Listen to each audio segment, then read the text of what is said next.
The Galactic Council chamber fell silent the moment those words were spoken. Every delegate from every species, the rigid Calthers, the ancient Veritans, the calculating Xwynkai, suddenly shifted uncomfortably in their seats.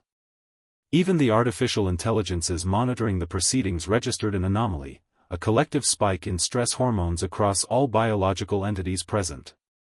"Let me try something new," Captain James Morrison repeated, a casual smile on his weathered human face. Ambassador Threll of the Calthers, a being who had witnessed 7 galactic wars and survived them all through rigid adherence to established protocol, felt his secondary hearts flutter with dread.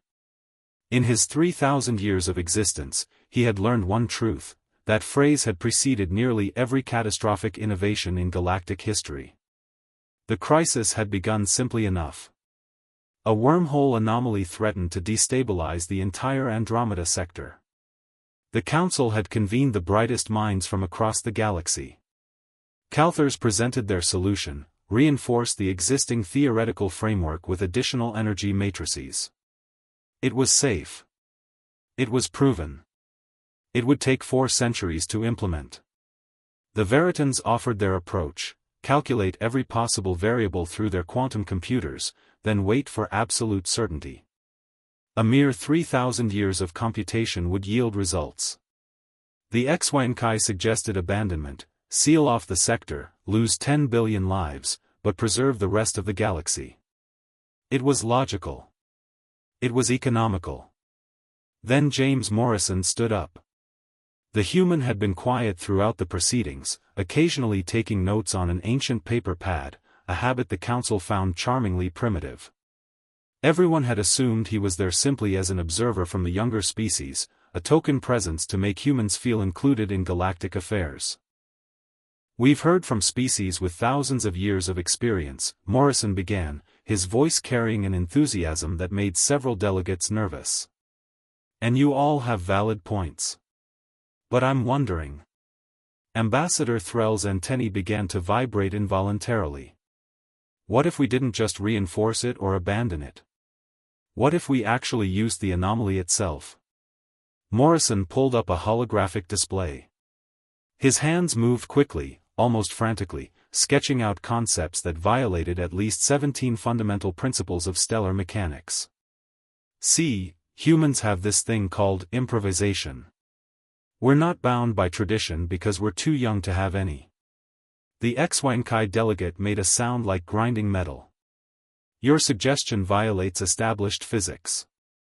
"Your established physics," Morrison corrected gently. "Look, we tried it differently on Earth. Everyone told us it couldn't work. We did it anyway, and sometimes it worked amazingly well. Sometimes it failed spectacularly. But we learned something new either way." The chamber erupted in protest. The Calthers cited precedent. The Veritans calculated probability of failure, 98.7%. The Xwynkai simply stated it was illogical. But Morrison had already begun working with the junior scientists, the ones from species still young enough to remember what it felt like to not know everything. Together, they started combining old theories with wild hypotheses, mixing proven methods with untested possibilities. What happened next became known as the Morrison Cascade.